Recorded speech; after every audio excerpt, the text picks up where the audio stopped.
Boa noite, irmãos. Graça e a paz do Senhor Jesus, amém? Deus abençoe grandemente a vida dos irmãos, no nome do Senhor Jesus. Estamos reunidos para mais um culto de celebração e também uma reunião do Ministério da Palavra, onde nosso objetivo é compartilhar e receber a palavra de Deus, amém, meus irmãos? Hoje pela manhã nós tivemos nossa primeira reunião da mesa do Senhor, um tempo extraordinário diante do Senhor, um tempo onde nós tivemos de fato o testemunho do Espírito, de que nós estamos de alguma forma caminhando na direção correta, quando nós propomos separar a ceia do culto e colocar especificamente uma reunião para a mesa do Senhor.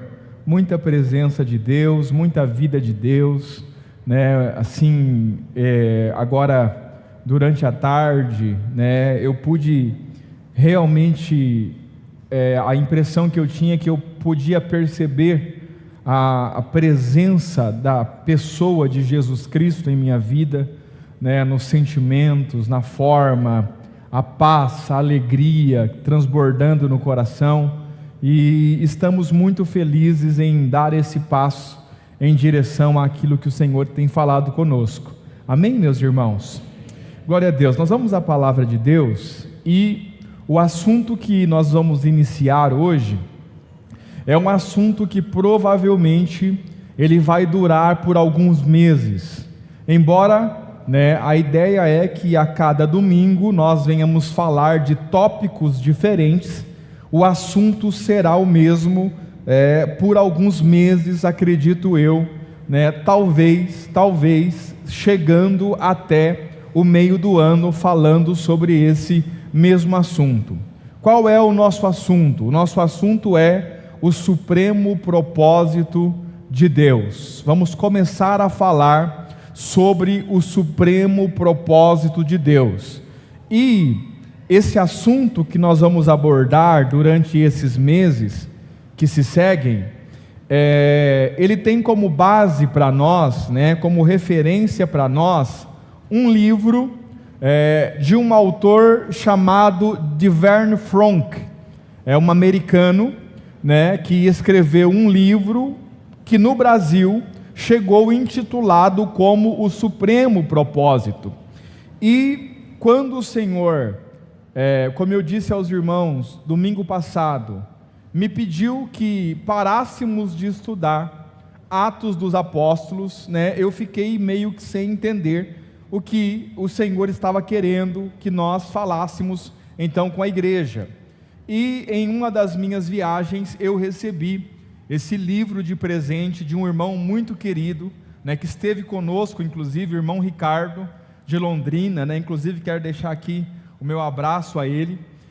Recebi esse livro e confesso que de início, quando eu recebi o livro, eu não dei muita importância, ele me deu 3 livros de presente, e esse foi o que eu menos assim, falei, vou ver os outros primeiro aqui, que tinham um título mais interessante, mas em algum momento eu peguei esse livro, e quando eu comecei a ler, ficou muito claro para mim, a voz do Espírito de Deus, que esse era o assunto que nós deveríamos começar a tratar com os irmãos aqui na nossa assembleia, na nossa comunidade.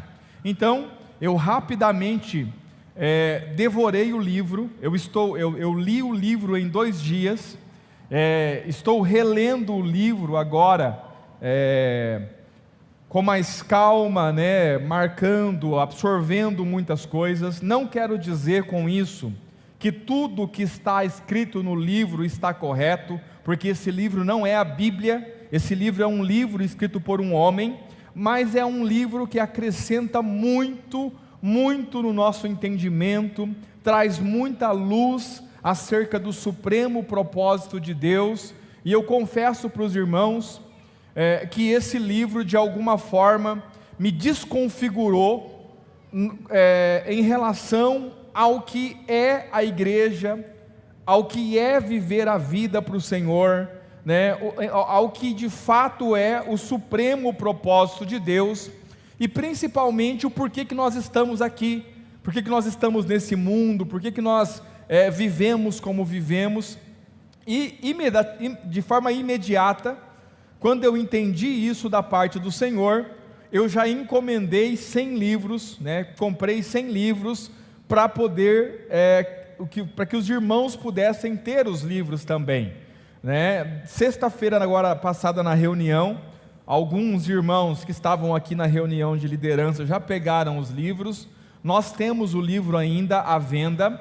O preço é o preço de custo, o mesmo preço que foi pago lá na editora é o preço que está sendo vendido, ou seja, não estamos ganhando nada sobre o livro. A ideia é só que os irmãos tenham um livro, porque se eu chegar aqui e falar, irmão, tem um livro muito bom, né, para comprar, chama tal nome, vai lá na internet e compra, a maioria dos irmãos não vai atrás, não vai comprar, não vai querer saber. Mas se o livro estiver aqui pessoalmente, talvez você se interesse em comprar o livro. Então nós temos o livro, está disponível ainda algumas unidades do livro, e se os irmãos que não adquiriram tiverem interesse, podem procurar o William aqui no final da reunião. Aqui no prédio só tem 4 agora, mas em casa, na minha casa, ainda deve ter uns 30 não, 10 não pode, deve ter uns 20.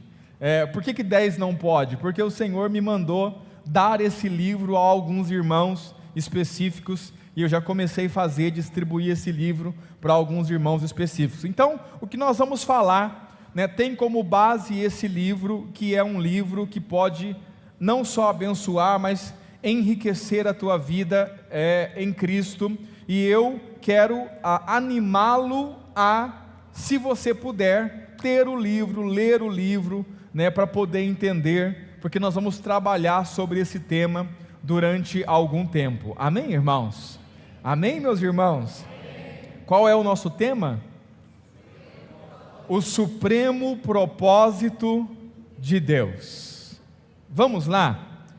Para iniciar falando sobre esse assunto, eu quero contar aos irmãos uma história, não uma história, uma história no sentido de que não é algo real, mas algo inventado para ilustrar algo que eu quero falar com os irmãos. Estava bom, deu uma piorada agora aqui o meu som. Não mexeram?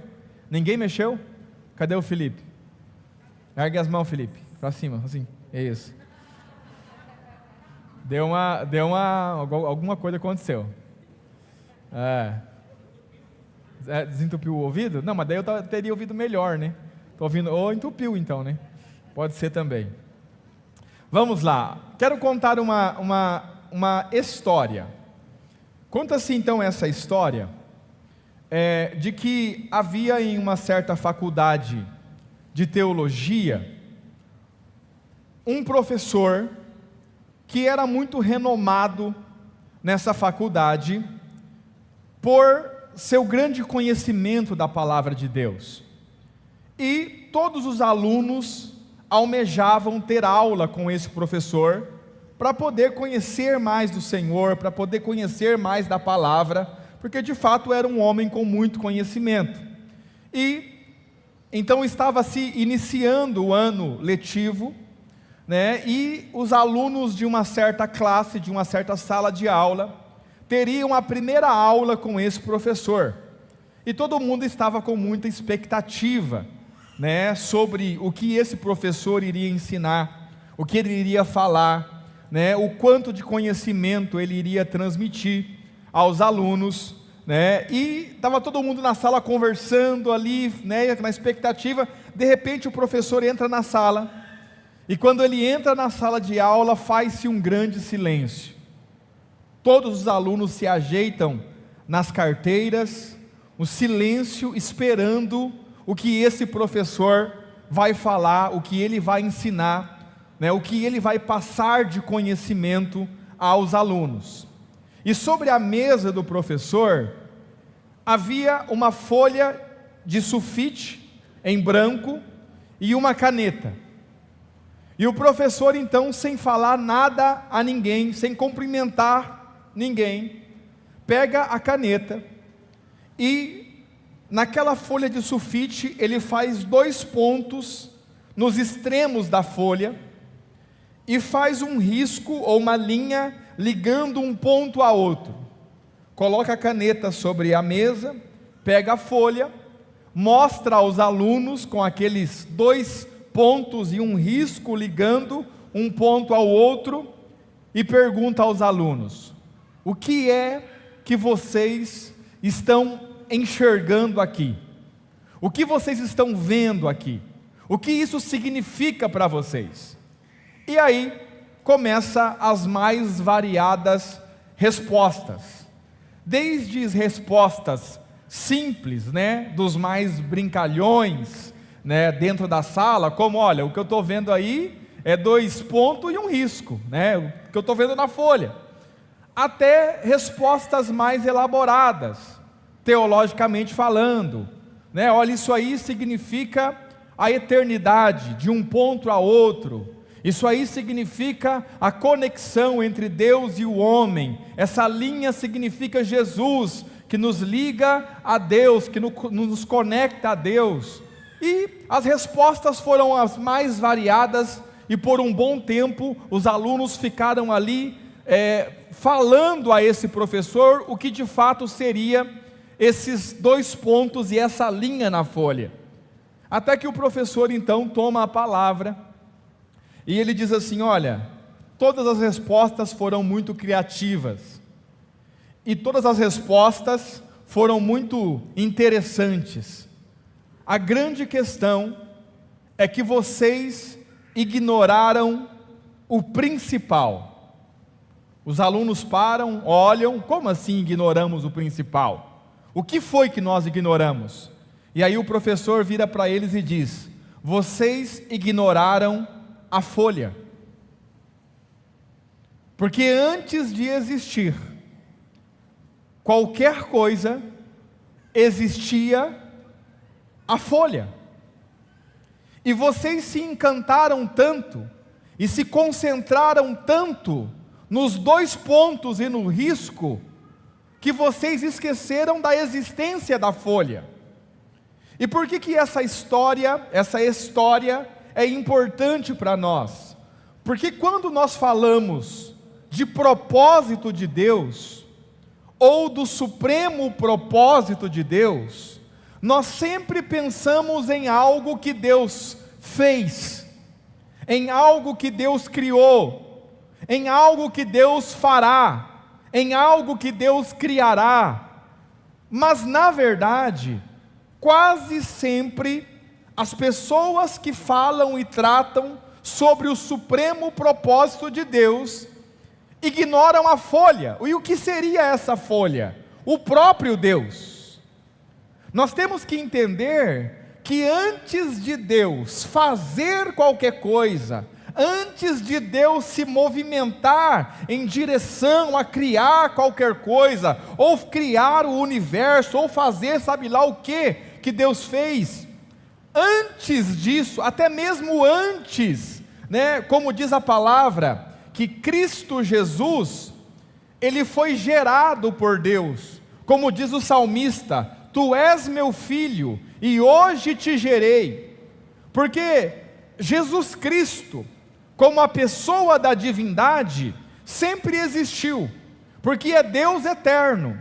Mas o Cristo Jesus, em algum momento foi gerado, mas antes, até mesmo antes de Deus gerar o seu Filho unigênito, havia uma folha em branco, havia o próprio Deus.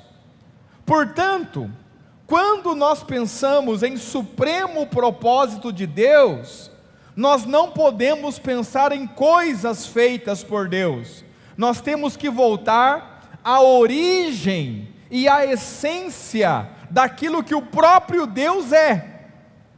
Quantos estão aí, irmãos? O supremo propósito de Deus não está nas coisas que Deus faz. O supremo propósito de Deus está em quem Deus é, na sua essência e na sua natureza. Amém, meus irmãos? Amém, meus irmãos?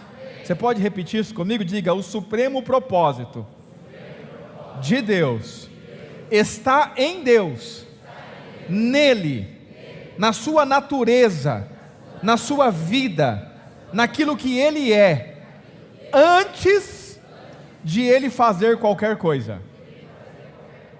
E aí nós temos um problema. Diga: qual é o problema? Se o supremo propósito de Deus está em Deus, nós temos um problema que será resolvido, mas que inicialmente é um problema. E aqui vamos começar a ler alguns textos para começar a trazer luz sobre esse assunto. E o primeiro texto que eu quero que você leia é Evangelho de João, capítulo 1, verso de número 18. Evangelho de João, capítulo de número 1, verso de número 18.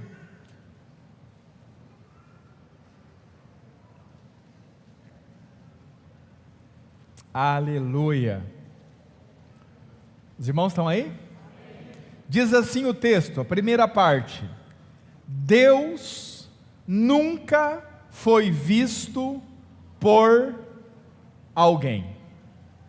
Diga: Deus nunca foi visto por alguém. Diga: problema. Qual o problema? O supremo propósito de Deus está em Deus. Amém? Qual que é o problema? Ele nunca foi visto por ninguém. Então, como entender, como descobrir o supremo propósito de um Deus que nunca foi visto por ninguém? Essa informação, Deus nunca foi visto por ninguém, ela é repetida muitas vezes na Bíblia. Inclusive houve um homem que um dia insistiu com Deus, Moisés: Senhor, eu quero te ver, eu quero te ver, eu quero te ver. E o Senhor diz para ele: Moisés, não dá, porque se você me vê, você morre. Não, mas eu quero te ver, eu quero te ver. E aí, de tanto ele insistir, Deus acabou fazendo um acordo com ele, que passaria na fenda da rocha e taparia para que ele não pudesse ver, e ele poderia ver a glória de Deus pelas costas, porque se ele visse a face de Deus, ele morreria. E esse é o motivo pelo qual Deus nunca foi visto por ninguém, porque qualquer que veja a Deus, com certeza morrerá. Os irmãos estão aí? Amém, meus irmãos? Mas o texto continua, e aqui já traz também a solução. Deus nunca foi visto por alguém.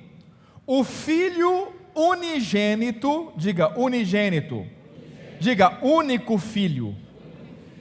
O Filho unigênito que está no seu seio, no seio do Pai, esse o revelou.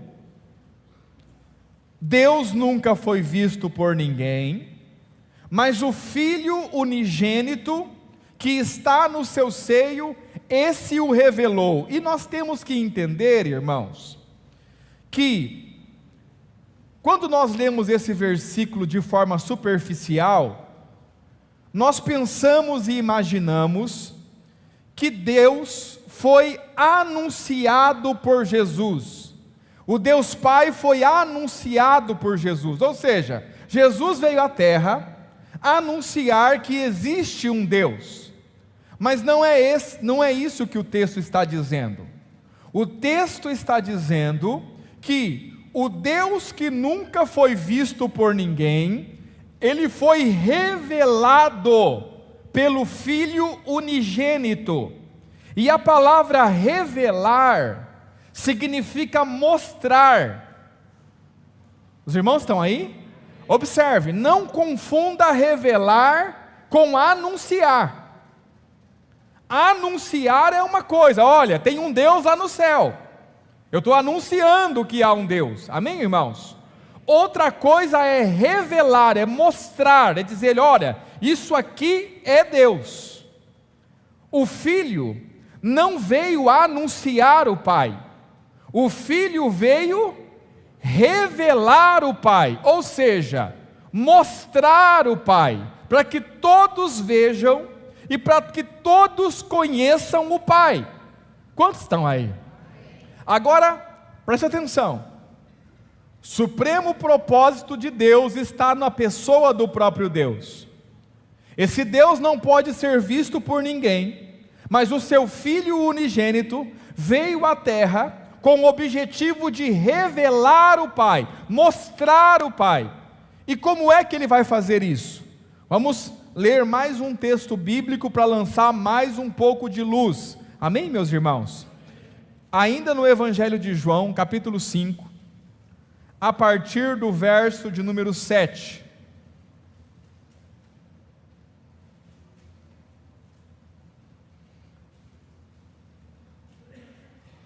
João, capítulo de número 5, verso de número 17, não 7, perdão, 17. Os irmãos estão aí? Os fariseus estavam pegando no pé de Jesus, porque Jesus fazia coisas no sábado, e eles não gostavam que Jesus fazia coisas no sábado. Então, Jesus responde assim, e Jesus respondeu-lhes: meu Pai trabalha até agora. Diga: meu Pai trabalha até agora, e eu trabalho também. Quantos estão aí? Diga assim: Jesus trabalha até agora, porque o Pai trabalha também. Então, olha para mim, tente imaginar o que está acontecendo aqui. Jesus, o Filho unigênito, ele veio revelar o Pai. Para revelar o Pai, para mostrar o Pai às pessoas, Jesus precisa agir exatamente como o Pai age. Para que as pessoas, ao verem Jesus, possam saber que assim é o Pai. Você consegue compreender isso, sim ou não? Imagine algo. Imagine que aqui tem uma cortina. Amém, irmãos? Tem imaginação boa? Sim ou não? Imagine que aqui tem uma cortina e você não está me vendo e eu estou atrás da cortina. Então você não pode me ver. E o William está aqui na frente da cortina. E o William pode me ver. Amém? Só o William pode me ver, os irmãos não podem me ver. E aí eu digo assim: William, eu preciso que os irmãos saibam o que eu estou fazendo, como eu estou e o que eu sou. Eu preciso que você me apresente para os irmãos. Não que você abra a cortina para que eles me vejam, porque eles não podem me ver. Mas eu preciso que você faça tudo o que eu faço. Eu preciso que você seja tudo o que eu sou. Eu preciso que você tenha tudo o que eu tenho, para que aos irmãos verem você, eles possam saber como eu sou. Quantos estão aí? Consegue compreender? Aí eu estou aqui atrás da cortina e eu ergo as minhas mãos. O que o William vai fazer lá na frente? Erguer as mãos, amém? E o que os irmãos vão entender? Olha, o pastor ergue as mãos, porque vendo o William, você sabe o que eu faço. Quantos estão aí? É a mesma coisa com Jesus. Jesus veio revelar o Pai. Então, Ele não vai fazer sua própria vontade. Ele não vai fazer o que Ele quer. Ele não vai agir de acordo com os seus desejos. Ele vai fazer apenas o que o Pai faz. Quantos estão aí? Por isso que ele está dizendo: o meu pai trabalha até agora e eu trabalho também. Vocês querem saber quanto tempo o pai trabalha? Queremos. Olhe para mim. Porque eu trabalho o tanto de tempo que o meu pai trabalha. Eu estou revelando o pai para vocês. Continuando, verso número 18. Por isso, por esse motivo, os judeus ainda mais procuravam matá-lo, porque não só quebrantava o sábado, mas também dizia que Deus era o seu próprio Pai, fazendo-se igual a Deus. Diga assim: quando Jesus diz que Deus é o seu Pai, ele está dizendo que ele é igual a Deus. Diga: da mesma natureza, da mesma essência, da mesma glória, com o mesmo poder. O que o Pai é, o Filho é. Isso aqui deveria ter um peso gigante para nós, porque a Bíblia diz que ele veio para os seus, mas os seus não o receberam. Mas todos aqueles que o receberam, ele deu-lhes o poder de serem feitos filhos de Deus. O que significa isso? Significa que nós fomos tirados da nossa natureza adâmica e fomos transportados para a mesma natureza de Deus. A gente vai entender isso mais para frente, amém, irmãos? Vai apertando o cinto aí. Observe, verso 19. Aqui eu quero que você preste muitíssima atenção. Mas Jesus respondeu e disse-lhes: na verdade vos digo, que o Filho por si mesmo não pode fazer coisa alguma, se o não vir fazer o Pai.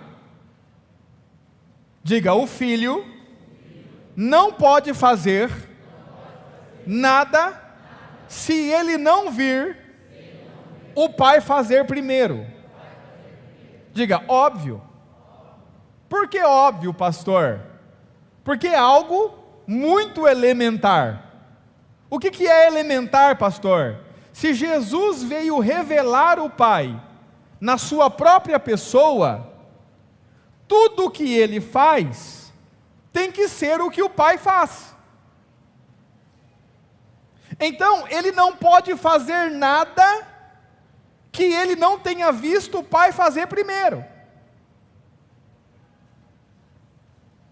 Quantos estão aí? Diga assim: Jesus Cristo, o Filho unigênito, é a exata expressão de Deus na terra. A exata. Ou seja, como Deus é Jesus. Os irmãos estão aí? Olha só, continuando. Porque tudo quanto ele faz, tudo quanto o Pai faz, o Filho o faz igualmente. Então olha para mim. A pessoa que estava na terra era Jesus. Os irmãos estão aí? A personalidade que estava na terra era Deus Pai.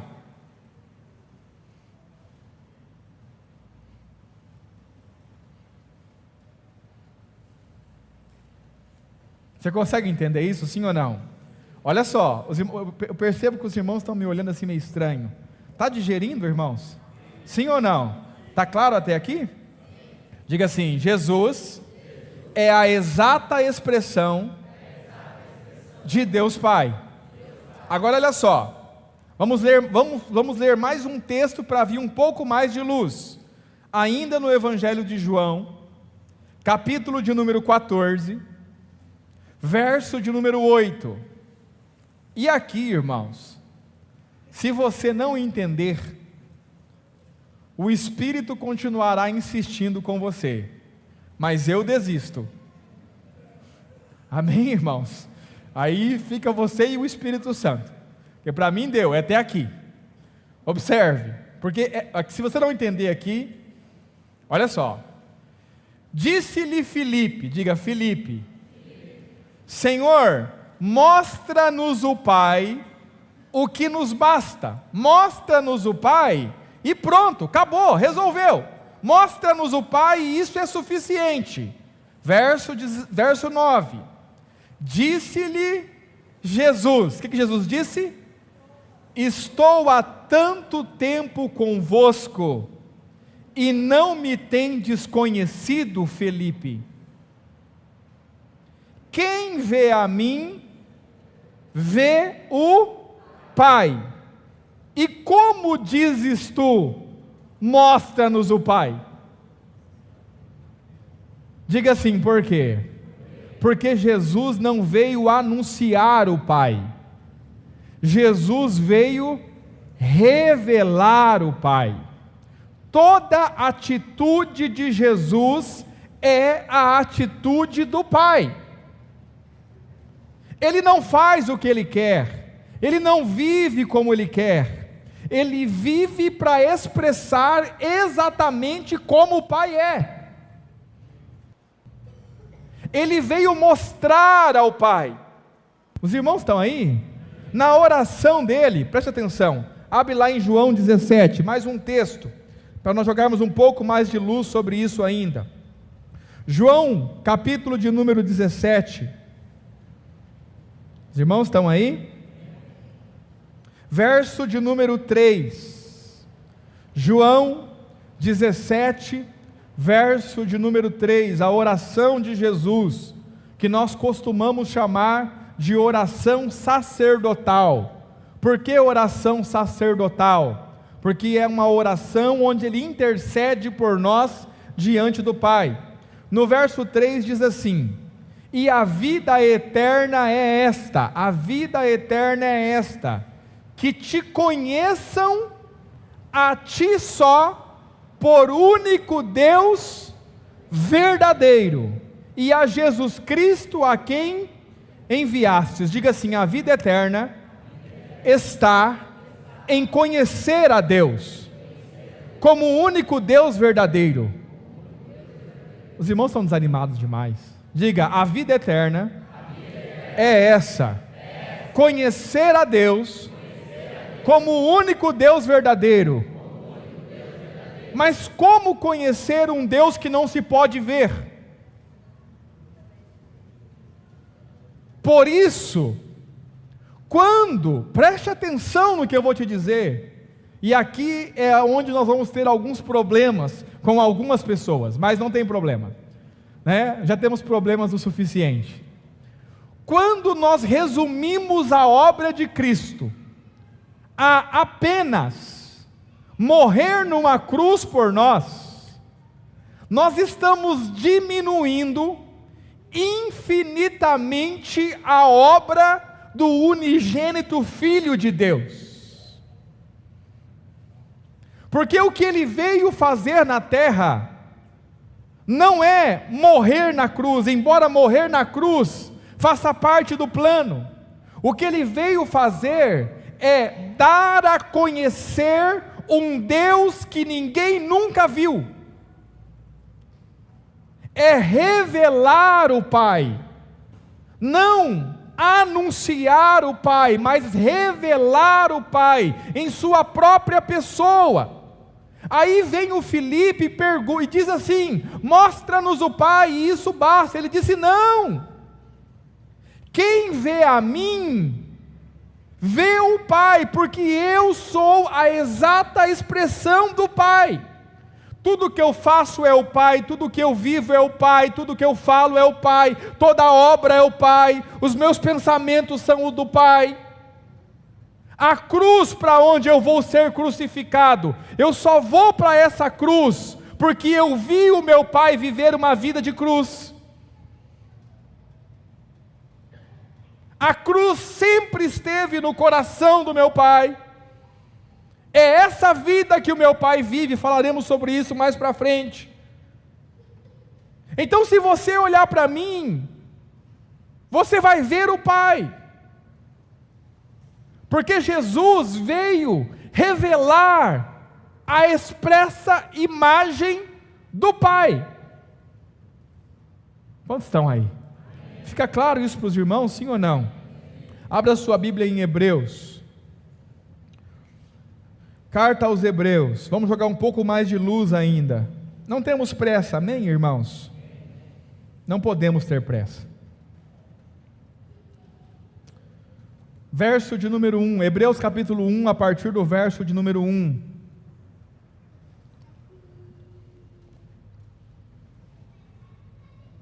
Estou tão feliz, irmãos. Aleluia. Tão alegre no Senhor. Os irmãos não têm noção. Glória a Deus, irmãos, glória a Deus. Glória a Deus por tudo que nós estamos vivendo no Senhor. Não desperdice, irmãos. Não desperdice o que o Senhor está fazendo aqui. Faça parte do que o Senhor está fazendo. Comprometa-se com o Senhor e com a sua palavra. Acredite, vai valer a pena. Amém, meus irmãos? Hebreus capítulo 1, verso 1 diz assim: havendo Deus antigamente falado, muitas vezes e de muitas maneiras aos pais, pelos profetas, a nós falou nesses últimos dias pelo Filho, a quem constituiu herdeiro de tudo, e por quem fez também o mundo, ou o universo. Verso 3, o qual sendo o resplendor da sua glória, e a expressa imagem da sua pessoa. O Filho é a expressa imagem da sua pessoa. Quando Deus quis dar a conhecer-se, Ele enviou o seu Filho unigênito à terra. Quantos estão aí? Diga assim: porque um Deus invisível não pode ser visto por ninguém, mas o Filho unigênito o expressou perfeitamente em sua própria pessoa. Os irmãos estão aí? Abra sua Bíblia comigo em Colossenses. Colossenses, carta de Paulo aos Colossenses, capítulo 1, verso de número 15.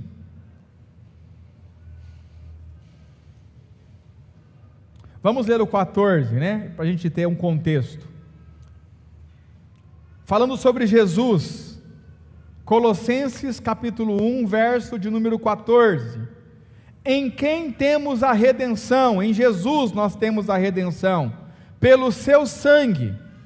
Diga assim: a redenção pelo seu sangue, a saber, a remissão dos pecados. Verso 15, o qual é a imagem do Deus invisível.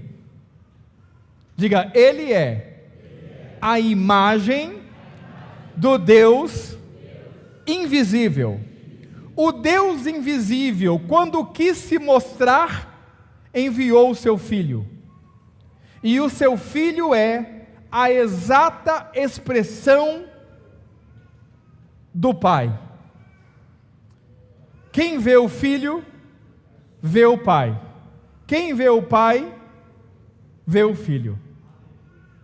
Quantos estão aí? Os irmãos estão aí? Diga assim: quem vê o Filho, vê o Pai. Diga: quem vê o Pai, vê o Filho. Os irmãos estão aí? Vamos jogar mais luz sobre isso ainda. Mateus capítulo 11, verso de número 27. Mateus capítulo 11, verso de número 27. Vai ser muito importante que os irmãos não faltem aos cultos, amém, irmãos? Porque a gente vai seguir uma sequência, né?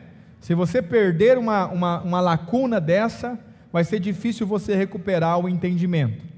Mateus 11, 27, diz assim a palavra de Deus: todas as coisas me foram entregues por meu Pai. Diga assim: tudo que o Filho tem, foi o Pai que deu para ele. Amém, irmãos? E ninguém conhece o Filho, senão o Pai. E ninguém conhece o Pai, senão o Filho. E aquele a quem o Filho o quiser revelar. Então diga assim: o Filho decide a quem ele vai revelar o Pai, o Deus invisível. Os irmãos estão aí? Então observe: ninguém conhece o Filho senão o Pai, porque eles são um. Então um conhece o outro plenamente. Ninguém conhece o Filho senão o Pai. Ninguém conhece o Pai senão o Filho. E aqueles a quem o Filho quiser revelar. Então o Filho é quem revela o Pai para nós. Olha para mim. O Filho não é quem anuncia o Pai. O Filho é quem revela o Pai, mostrando em seu próprio comportamento e atitude como é o Pai. Então eu olho para Jesus, olhe para mim, eu olho para Jesus, e lendo os evangelhos, eu percebo que Jesus nunca pensou em si mesmo. Quantos estão aí? Certo dia, ele revelou aos seus discípulos, aos 12 discípulos, o seu plano. E qual era o plano? Vamos para Jerusalém, eu vou ser preso lá, vão me prender, me torturar, vão me matar, e eu vou ressuscitar ao terceiro dia. Pedro pega ele pelo braço, puxa ele para o lado e fala assim: olha, tenha pena de ti mesmo, de maneira alguma isso te acontecerá. Ele pega Pedro pelo braço, traz de novo e fala assim: para trás de mim, Satanás, que só pensa nas coisas dos homens, mas não consegue entender as coisas de Deus. Observe, o que ele está dizendo? Eu não vou poupar a minha vida, eu não vou pensar em mim mesmo, eu não vou ter pena de mim mesmo. Agora diga, por quê? Porque o meu Pai não tem pena de si mesmo. O que eu estou fazendo aqui, preste atenção, o que eu estou fazendo aqui, não é o que eu quero fazer, mas eu tenho uma missão de expressar exatamente o que o meu Pai é.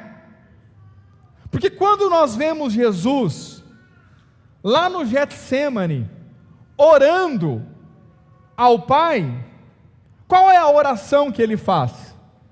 Pai, se possível, passa de mim este cálice, todavia, não seja feita a minha vontade, mas seja feita a tua vontade. Ou seja, Jesus como pessoa, pensava sim em se livrar da cruz, mas Jesus como Filho unigênito, precisava expressar exatamente o que o Pai era.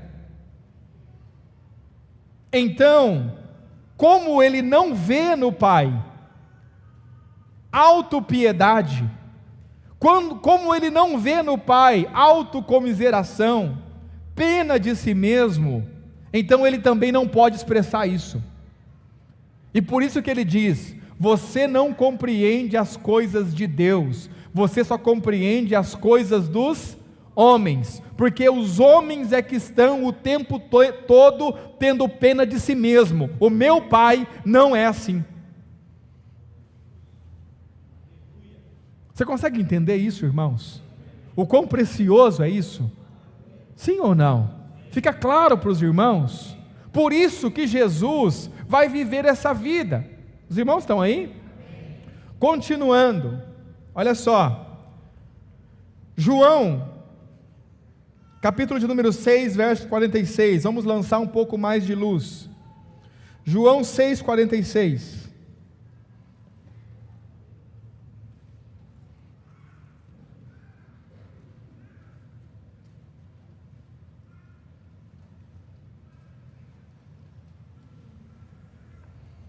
Ele diz assim, o próprio Jesus dizendo: não que alguém visse ao Pai, a não ser aquele que é de Deus, esse tem visto ao Pai.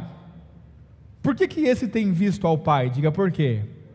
Porque tem olhado para Cristo, e Cristo é a exata imagem do Pai. Quantos estão aí? Irmão, isso vai ficar bom de um jeito. João capítulo 8, verso 28, vamos lá. Um pouco mais de luz sobre esse assunto. Os textos vão nos dando luz. João capítulo 8, verso 28. Disse-lhes, pois, Jesus: quando levantardes o Filho do Homem, então conhecereis quem eu sou. Como é que está na sua Bíblia esse eu sou aí? Tem alguma Bíblia que está em letra maiúscula? Quem está? Levante a mão. Pronto. Diga assim, por quê? Quem é o eu sou? Lembra de Moisés? Senhor, quando eu chegar no Egito, quem que eu digo para as pessoas que me enviou? Diga que o eu sou te enviou. Aí vem Jesus e diz: quando vocês levantarem o Filho do Homem, quando ele for crucificado, então vocês conhecerão quem eu sou. Olha para mim, tem um evento interessante aqui. Quando os soldados chegaram para prender Jesus e cercaram eles no monte no Monte das Oliveiras, e perguntaram assim: quem aqui é o Jesus? Que eles não sabiam quem era, porque eles eram parecidos. Quem aqui é Jesus?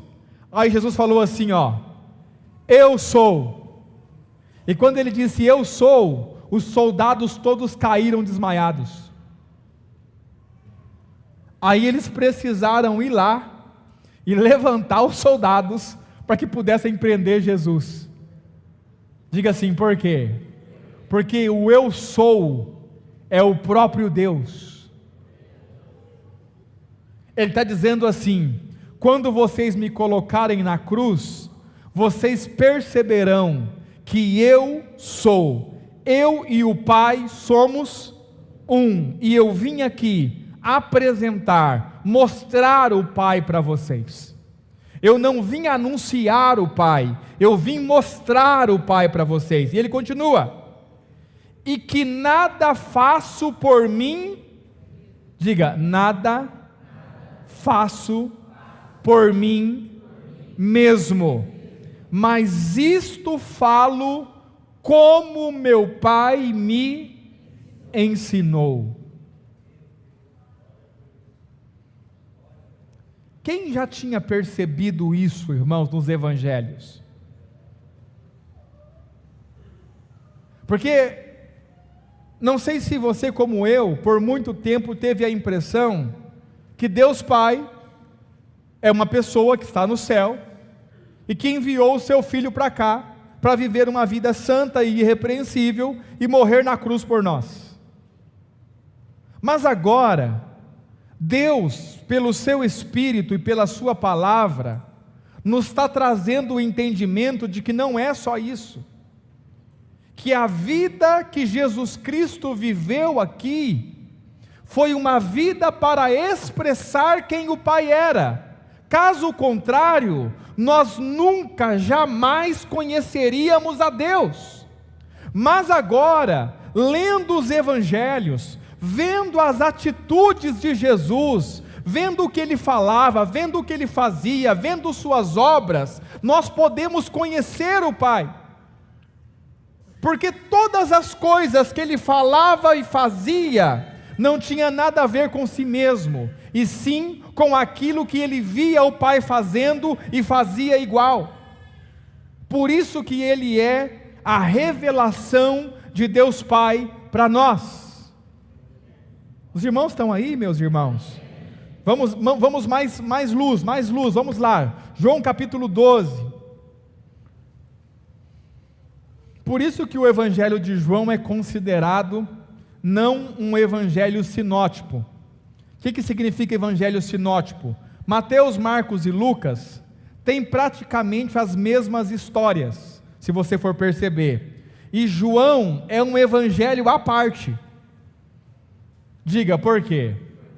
Porque Mateus, Marcos e Lucas tratam, na sua grande maioria, com exceção Mateus um pouco, que fala das parábolas, na sua grande maioria sobre a questão histórica de Jesus, mas João trata sobre a divindade do Filho de Deus.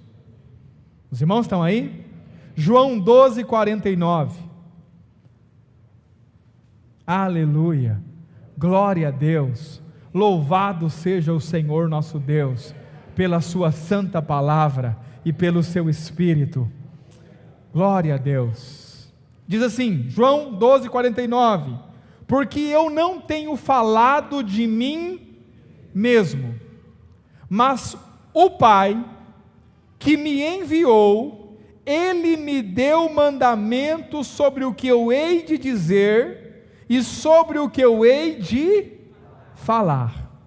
Te pergunto, Jesus falava o que queria? O que Jesus falava? O que o Pai já tinha designado que Ele falasse. Então a fala de Jesus é a fala do Pai. Os irmãos estão aí, meus irmãos? João 14, preste atenção nesse texto, verso de número 10, um pouco mais de luz ainda sobre isso. João 14, verso de número 10. Não crês tu que eu estou no Pai e que o Pai está em mim? As palavras que eu vos digo, não as digo de mim mesmo, mas o Pai que está em mim é quem faz as obras. Quantos estão aí? Diga, o Pai está se expressando em obras através do Filho. Aleluia, irmãos. Aleluia. Então olha para mim. E aqui vamos começar a cambiar para onde eu quero chegar. Ou melhor, para onde o Espírito quer chegar. Se Ele é a exata expressão do Pai, se não é Ele quem faz, é o Pai que faz através dele. Se Ele não viveu a vida de acordo com suas vontades, mas Ele veio expressar quem era o Pai em sentimentos, palavras, obras, atitudes, ou seja, Ele estava mostrando quem era o Pai. Quando Ele vai para a cruz, ser crucificado em nosso lugar, essa obra, embora executado pela pessoa dele, não é uma obra dele, é uma obra do Pai, porque ele não pode fazer o que ele primeiro não vê o Pai fazendo. Então a manifestação da cruz é algo que sempre esteve no coração e na vida de Deus Pai. E o filho, vendo essa vida com que o Deus Pai vive, uma vida de cruz, uma vida de renúncia, uma vida onde ele é Senhor da glória, mas ele não toma glória para si, ele abre mão da glória para glorificar o filho. Ou seja, uma vida de cruz, ele pensa no filho, ele não pensa em si mesmo. O filho, quando vem à terra expressar quem é o pai, não pode deixar de mostrar aos homens que o pai vive uma vida de cruz desde a eternidade. Qual é o desejo do coração do pai? Que o filho seja visto, que o filho seja glorificado, que o filho receba o reino. Quantos estão aí? Como ele disse nos Salmos: senta à minha direita, até que eu coloque todos os seus inimigos debaixo dos seus pés, porque ao filho ele concedeu todas as coisas, mas todas as coisas eram dele por direito, ele é o Deus Pai. Mas ele abre mão e coloca o filho no centro. O filho através de quem ele fez o mundo, através de quem ele criou todas as coisas no céu e da terra, tudo foi feito por ele, para ele e nele. E no final, todas as coisas se elas congregar-se-ão nele, porque o Pai deu ao Filho toda a glória. Diga, qual é a questão? Que o Filho, recebendo essa glória, diz: não é minha. Essa glória é tua. E o Filho devolve a glória para o Pai. Quantos estão aí? E aí entra uma terceira pessoa nessa divindade, o Espírito Santo. Abre lá em João 17. João 16, não 17. Evangelho de João, capítulo de número 16. 16. Verso de número 13. João 16, verso de número 13. Se você encontrou, dá um glória a Deus aí, irmãos. Aleluia. Lembre-se sempre que Herodes foi comido de bicho porque não deu glória a Deus. Então não corra esse risco. Amém, irmãos? Glória a Deus. Nada que uma ameaçazinha não ajude, né, irmãos? Estou brincando. Vamos lá. João 16, 13 diz assim: mas quando vier aquele, o Espírito da verdade, ele vos guiará em toda a verdade, porque não falará de si mesmo, mas dirá tudo que tiver ouvido, e vos anunciará o que há de... Diga assim: o Espírito Santo também não fala o que ele quer, ele fala o que ele tem ouvido.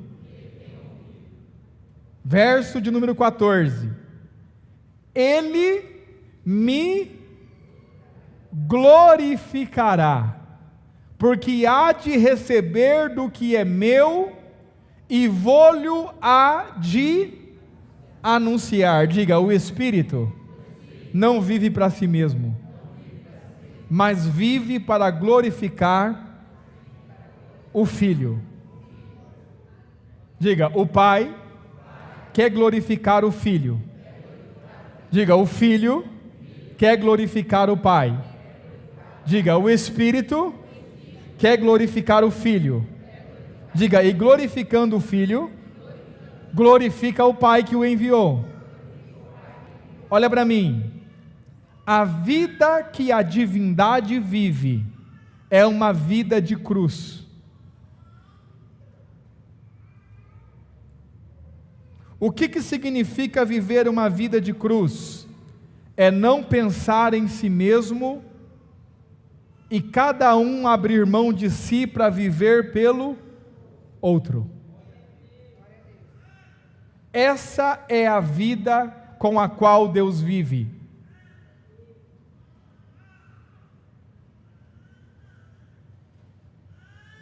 Quantos estão aí? Irmãos, isso é muito sério. Hoje de manhã, eu falei um pouquinho aqui com os irmãos e compartilhei com eles sobre a expressão Deus é amor, que muitas vezes para nós não tem muito significado. E nós falamos sobre o que é o amor, porque a definição de amor é também a definição de Deus. E nós chegamos no texto de Coríntios 13, quando Paulo define em muitas palavras o que é o amor, mas em um certo momento ele diz assim: o amor é não pensar em si mesmo, não buscar os seus próprios interesses. E essa é a vida com a qual nosso Deus vive. Nosso Deus vive uma vida onde cada pessoa da divindade não busca os seus próprios interesses. Eles não estão disputando entre si quem é que vai ter a glória, quem é que vai ter o reino. Pelo contrário, eles estão disputando entre si quem é que vai dar a glória para o outro, quem é que vai dar o reino para o outro. Porque eles vivem uma vida de cruz. O filho vive para satisfazer plenamente o pai. O filho não pensa em si mesmo. O pai vive para satisfazer plenamente o filho. O Espírito vive para satisfazer plenamente o filho. E satisfazendo o filho, satisfaz o pai que o enviou. Essa é a vida da divindade, é assim que eles vivem, desde a eternidade. Porque a divindade, o Deus triuno, é uma família. Quantos estão aí? E eu não estou falando coisas sem base bíblica, porque a Bíblia diz que Deus tem uma família, Deus é uma família. Os irmãos estão aí? Vou te mostrar o texto para que você não fique falando bobagem. Efésios capítulo 2.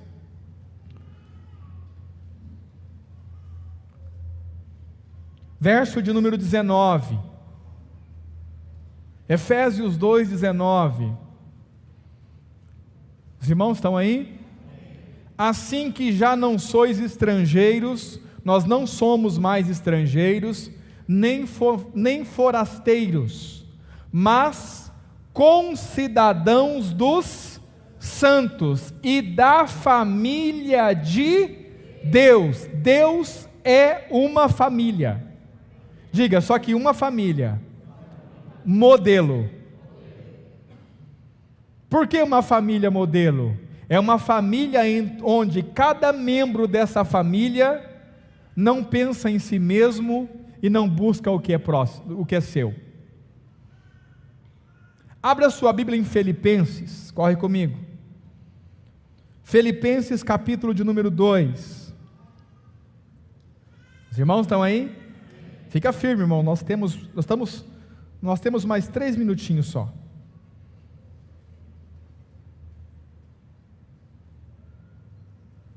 Paulo vai começar dizendo, dando para nós o exemplo daquilo que nós deveríamos fazer, e ele vai explicar o porquê. Filipenses capítulo 2, verso 3. Filipenses capítulo 2, verso 3. Nada façais por contenda ou por vanglória, mas por humildade, cada um considere os outros superiores a si. Por que eu tenho que considerar os outros superior a mim mesmo? Diga por quê? Porque se eu conheço a Deus, eu sei como é que Deus vive. Como é que Deus vive? Considerando o outro superior a si mesmo. E se é assim que o meu Deus vive, é assim que eu também devo viver. Observe. 4. Não atente cada um para o que é propriamente seu. O filho pensa no que é dele? Deus Pai pensa no que é dele? O Espírito pensa no que é dele? Agora olha para mim. O Espírito fala o que ele ouve de Cristo e glorifica a Cristo. E Cristo glorifica o Espírito. Diga como? Ele disse: todos os pecados serão perdoados aos filhos dos homens. Se vocês falarem contra Deus, será perdoado. Se vocês falarem contra o Filho de Deus, será perdoado. Mas se vocês falarem contra o Espírito, não será perdoado nem nesta vida e nem na vindoura. Porque o Filho glorifica o Espírito glorifica o Filho glorifica o Pai glorifica o Espírito. Então observe, nenhum deles pensa em si próprio. Porque Jesus poderia dizer assim: olha, se vocês falarem contra o Espírito, tudo bem. Se vocês falarem contra Deus Pai, tudo bem. Mas se vocês falarem contra mim, aí vocês vão ter um problema. Mas ele não pensa nele.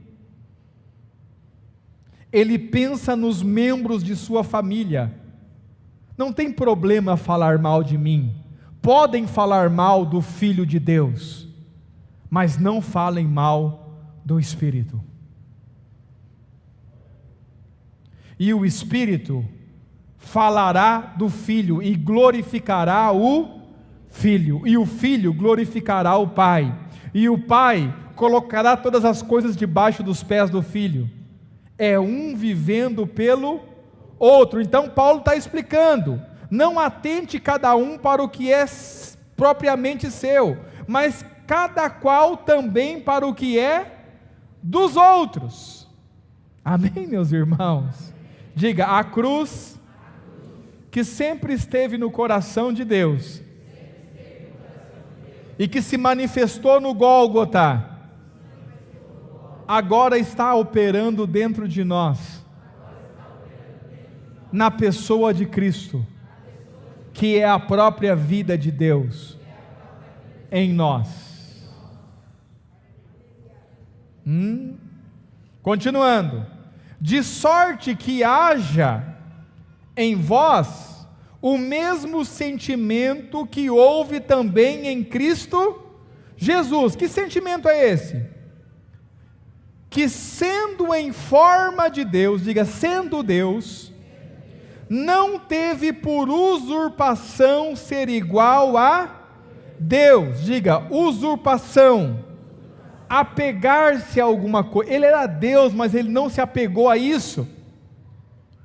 Antes, mas esvaziou-se a si mesmo, tomando a forma de servo, fazendo-se semelhante aos homens, e achado na forma de homem, humilhou-se a si mesmo, sendo obediente até a morte, e morte de cruz. Por isso, por esse motivo, também Deus o exaltou soberanamente, e lhe deu um nome que está sobre todo nome. Quem foi que deu? Diga, o Pai. Não foi ele que exigiu: olha, eu fiz uma grande obra aqui, agora eu quero um nome sobre todo nome. Não.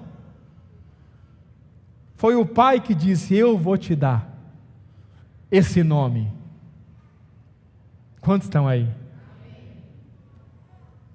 para que ao nome de Jesus se dobre todo o joelho dos que estão nos céus, na terra e debaixo da terra, e toda língua confesse que Jesus Cristo é o Senhor. Para quê?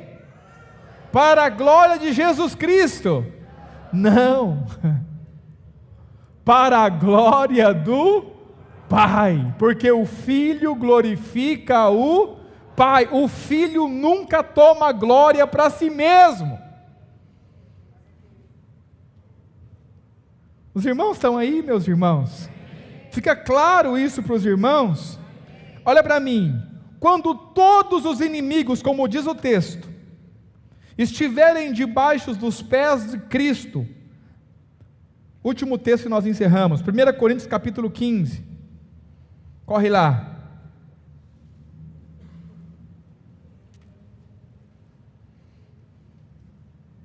Primeira Coríntios capítulo 15,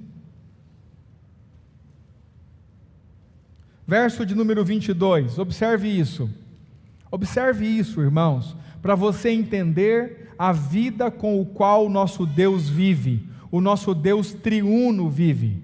Ele vive uma vida de renúncia, onde cada pessoa dessa família chamada Deus, vive em função do outro. 1 Coríntios 15, 22, porque assim como todos morreram em Adão, assim também todos serão vivificados em Cristo, mas cada um por sua ordem. Cristo, as primícias, depois os que são de Cristo na sua vinda. Depois virá o fim, quando tiverem entregado o reino a Deus, ao Pai. Diga assim, Ele conquistou todo o reino. Diga, destruiu todos os inimigos. Agora Ele reina soberano sobre tudo. O que Ele vai fazer? Pegar o reino e dizer: tó, Pai, é para você. Será que a vida da divindade, a vida que eles vivem, tem algo a nos ensinar?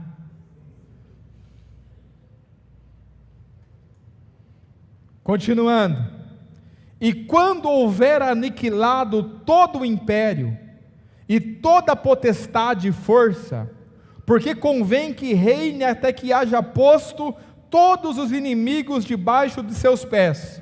Ora, o último inimigo que há de ser aniquilado é a morte, porque todas as coisas sujeitou debaixo dos seus pés. Deus Pai sujeitou todas as coisas debaixo dos pés de Cristo. Mas quando diz que todas as coisas lhe estão sujeitas, claro que se excetua aquele que lhe sujeitou todas as coisas. E quando todas as coisas lhe estiverem sujeitas, então também o mesmo Filho se sujeitará àquele que todas as coisas lhe sujeitou, para que Deus seja tudo em todos. Ele não só vai entregar todo o reino ao Pai, como Ele mesmo vai se colocar em sujeição debaixo da vontade do Pai. E quer que eu te fale uma coisa? O Pai novamente vai glorificá-lo. E quando o Pai glorificá-lo, Ele vai novamente devolver a glória ao Pai. E quer que eu te diga algo? O Pai novamente vai glorificá-lo. E Ele vai novamente entregar a glória ao Pai. Por quanto tempo, pastor? Pela eternidade. Olha para mim, um filho que tem toda a glória, todo o poder e todo o domínio, mas entrega isso ao Pai, gera um prazer no coração do Pai inimaginável. Por isso que, quando ele é batizado, o Pai diz: esse é o meu filho amado, em quem eu tenho prazer. E aqui, para domingo que vem, amém, irmãos? E aqui nós entramos na história. Diga por quê? Porque se você tivesse um filho que dá a você todo o prazer possível,